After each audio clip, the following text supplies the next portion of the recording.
سلامونه مینه احترامات د پټو لالونو د ادبي خبرونې درنو مینوالو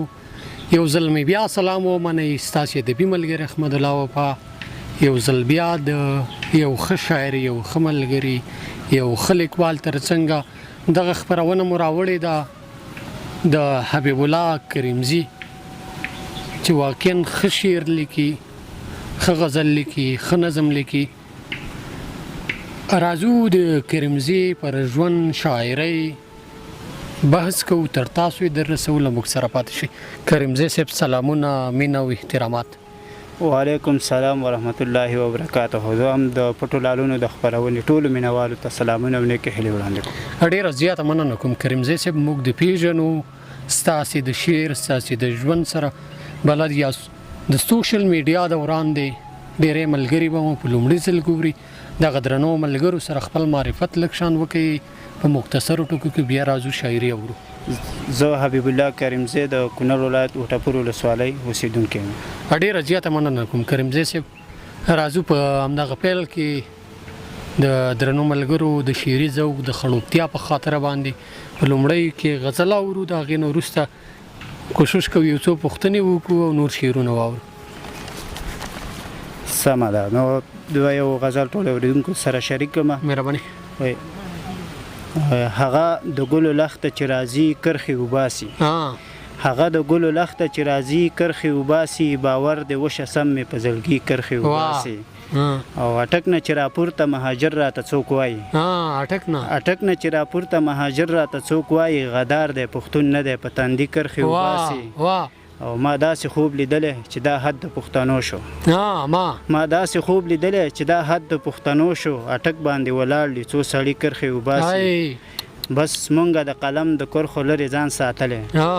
بس مونږه د قلم د کرښو لرې ځان ساتلی په موږ باندې خو ځکه مردکي کرښې وباسي او بې زړه نه یم بې وسه یم په لاس کې مې څه نشته بې زړه نه یم بې وسه یم په لاس کې مې څه نشته دا ځکه مې په خاوره کې پردي کرښې وباسي او چې زړه یې در ونه کړي او د شعر په لیک پیل وکړي چې زړه یې در ونه کړي او د شعر په لیک پیل وکړي شاعر نه دی بس ناست دی او چټي کرښې وباسي چې زړه یې درد ونه کړي او د شعر په لیک پیل وکړي شاعر نه دی بس ناست دی او چټي کرښې وباسي کریمزی څو اغیار سره خپلو کې جرګه شول کریمزی څو اغیار سره خپلو کې جرګه شول د کوم افغان په کور به د مرګي کرښې وباسي ډېره زیاته مننه کوم کریمزی صاحب واقعا چې ښه غزل وو په دې هیله چې د درنو ملګرو هم خوښ شوي راځو په دغه برخه کې یو څو پوښتنې کوو کریمزي ته کله پته ولګېده چې زه یو شاعر یم د څه وخت نه شعر لیکي وخت داسې 22 کاله کېږي ډېر وخت دی 22 کاله بلا عمر دی په دغه 22 کاله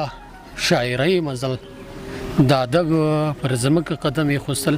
په دغه کې به هم څومره کار کړی نظم هم څومره لیکلی تعداد یې درته معلوم دی غزل نظم غزل هم جوړې کړي څه تعداد راته نه دی معلوم ټپیز هم جوړې کړي هایکوګان هم جوړې کړي چې دا نوی دغه د ادب کې شامل شوی دی د کتاب مونږ لیکل به مو کړي وي او کتاب برابر شي او اقتصادي ستونزو له امله پاتې د اقتصادي ستونزو د امله دغه درون ملګري کتاب پاتې دی که کوم ملګري وس کېږي یا غواړي دغه شاعري چاپ کړي نو کریمزی محمده دی چې خپل شعرونه چاپ په ګاڼه باندې سنبال کړي او ستاسو تر لاسو در ورسېږي راځو د کریمزي نه ما د صفت او تا مې ټول عمر غیبت کړی دی ما د صفت او تا مې ټول عمر غیبت کړی دی خپلو خپلوانو رانه ځکه اوس نفرت کړی دی او د اختر شپه ده یوې یتیمې جنۍ مور ته وویل د اختر شپه ده یوې یتیمې جنۍ مور ته وویل خلک چرګان خوري تا د ګوړې نه شربت کړی دی او دا چا ویلې چې جنګ غواړو ټوپک غواړو منګه او پاسې دا چا ویلې چې جنګ غواړو ټوپک غواړو منګه خو غږ همیش د سولې او وحدت کړی دی او د ښار په ښکلو مې ذره قدر باور نشته دی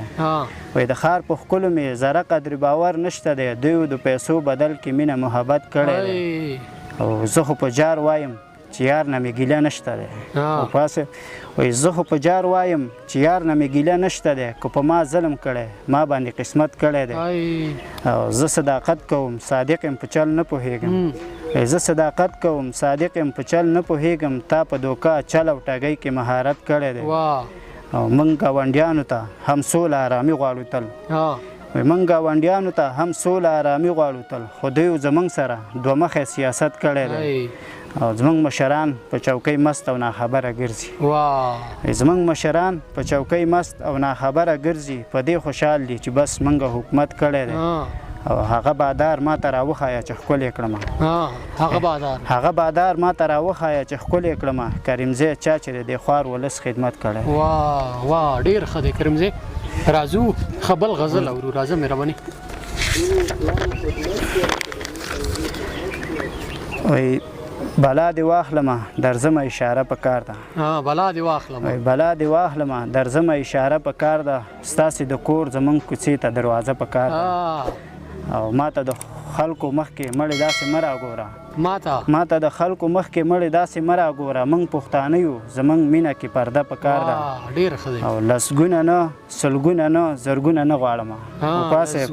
لسګونه نه سلګونه نه زرګونه نه غواړمه د ملالۍ په شان یوه پیغله پښتانه په کار ده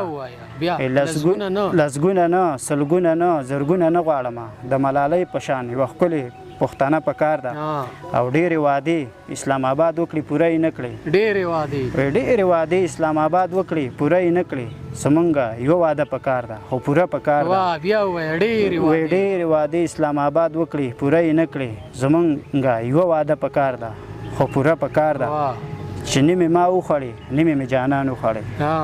چې نیمې ما وخوړې نیمې مې جانان وخوړې ملا د داسې روژو څومره کفاره په کار ده او 2 ورځې ژوند دی ولې دا هم په جنګونو تیر کړم 2 ورځې ژوند دی ولې دا هم په جنګونو تیر کړم 2 ورځې ژوند دی ما ته 2 ورځې مزه په کار ده او یوه به خپله کوي 2 د غنم رنګو اوره یوه به خپله کوي 2 د غنم رنګو اوره کریمزی ښکلو سره لږه ګزاره په کار ده چې راښکاره په غرونو لمر شي چې راښکاره په غرونو لمر شي توره شپه لاړه شي سهار شي یو به کابل او پېښور شي اول روژه وي بیا اختر شي په بېلتانه پسې وصال دی را به شینه او رانه خفه نه شي قربانه ته یې زما د کلي خانه او رانه جدا شو خپل خپلوانه که راضي نه شولو جانانه د فدایانو لارې چا نیولې او یوه هایکو ده وایي پخوا وې ښځې په کورو کې بندې اوس شوې وکیلې پارلمان کې ناستې سبا به ټول وزارتونه نیسي